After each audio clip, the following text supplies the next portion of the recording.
हाँ तो भैया नमस्कार, कैसे हैं आप सब लोग। जय श्री खाटू श्याम बाबा की।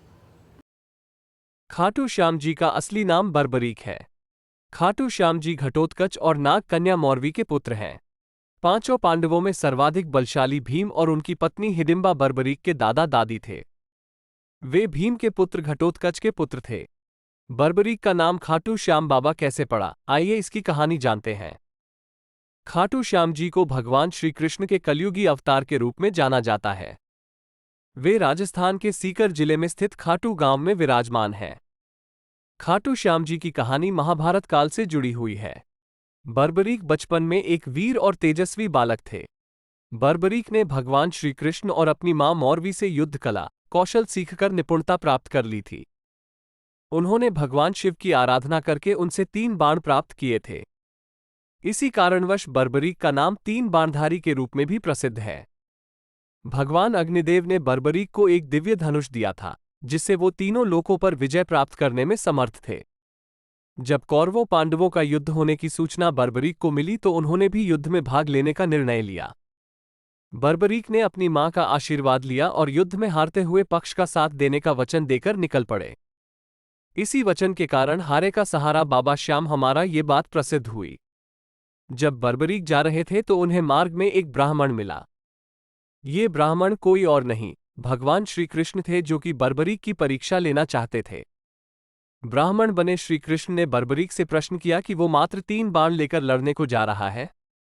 मात्र 3 बाण से कोई युद्ध कैसे लड़ सकता है। बर्बरीक ने कहा कि उनका एक ही बाण शत्रु सेना को समाप्त करने में सक्षम है और इसके बाद भी वो तीर नष्ट न होकर वापस उनके तरकश में आ जाएगा। अतः अगर तीनों तीर के उपयोग से तो संपूर्ण जगत का विनाश किया जा सकता है।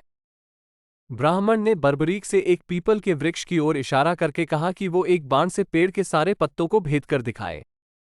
बर्बरीक ने भगवान का ध्यान कर एक बाण छोड़ दिया।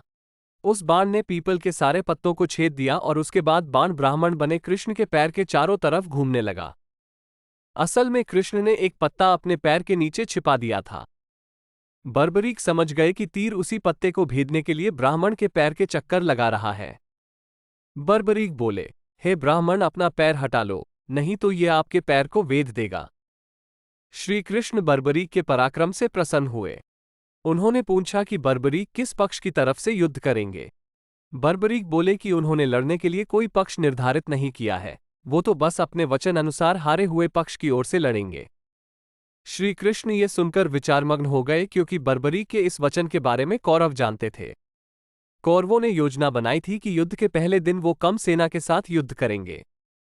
इससे कौरव युद्ध में हारने लगेंगे, जिसके कारण बर्बरीक कौरवों की तरफ से लड़ने आ जाएंगे। अगर बर्बरीक कौरवों की तरफ से लड़ेंगे तो उनके चमत्कारी बाण पांडवों का नाश कर देंगे। अब ब्राह्मण ने बर्बरीक से कहा कि उसे दान में बर्बरीक का सिर चाहिए। इस अनोखे दान की मांग सुनकर बर्बरीक आश्चर्यचकित हुए और समझ गए कि यह ब्राह्मण कोई सामान्य व्यक्ति नहीं है। बर्बरीक ने प्रार्थना कि वो दिए गए वचन अनुसार अपने शीश का दान अवश्य करेंगे, लेकिन पहले ब्राह्मण देव अपने वास्तविक रूप में प्रकट हों। भगवान कृष्ण अपने असली रूप में प्रकट हुए। बर्बरीक बोले कि हे देव, मैं अपना शीश देने के लिए वचनबद्ध हूं, लेकिन मेरी युद्ध अपनी आंखों से देखने की इच्छा है। श्री कृष्ण बर्बरीक ने बर्बरीक की वचनबद्धता से प्रसन्न होकर उसकी इच्छा पूरी करने का आशीर्वाद दिया।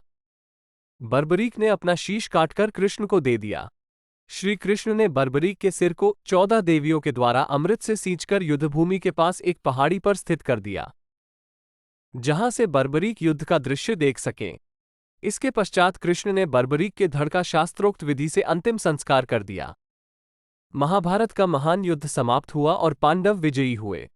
विजय के बाद पांडवों में ये बहस होने लगी कि इस विजय का श्रेय किस योद्धा को जाता है।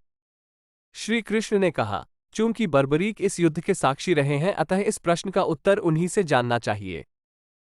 तब परमवीर बर्बरीक ने कहा कि इस युद्ध की विजय का श्रेय एकमात्र श्री कृष्ण को जाता है, क्योंकि यह सब कुछ श्री कृष्ण की उत्कृष्ट युद्धनीति के कारण ही संभव हुआ। विजय के पीछे सब कुछ श्री कृष्ण की ही माया थी। बर्बरीक के इस सत्य वचन से देवताओं ने बर्बरीक पर पुष्पों की वर्षा की और उनके गुणगान गाने लगे। श्री कृष्ण वीर बर्बरीक की महानता से अति प्रसन्न हुए और उन्होंने कहा, हे वीर बर्बरीक, आप महान हैं। मेरे आशीर्वाद स्वरूप आज से आप मेरे नाम श्याम से प्रसिद्ध होोगे। कलयुग में आप कृष्ण अवतार रूप में पूजे जाएंगे और अपने भक्तों के मनोरथ पूर्ण करेंगे। भगवान श्री कृष्ण का वचन सिद्ध हुआ और आज हम देखते भी हैं कि भगवान श्री खाटू श्याम बाबा जी अपने भक्तों पर निरंतर अपनी कृपा बनाए रखते हैं। बाबा श्याम अपने वचन अनुसार हारे का सहारा बनते हैं। इसीलिए जो सारी दुनिया से हारा सताया गया होता है, वो अगर सच्चे मन से बाबा श्याम के नामों का जप स्मरण करे तो उसका कल्याण अवश्य ही होता है। ऐसे ही इम्पोर्टेंट इन्फॉर्मेशन के लिए चैनल को सब्सक्राइब करें और अपना पावर दिखाओ। Thank you.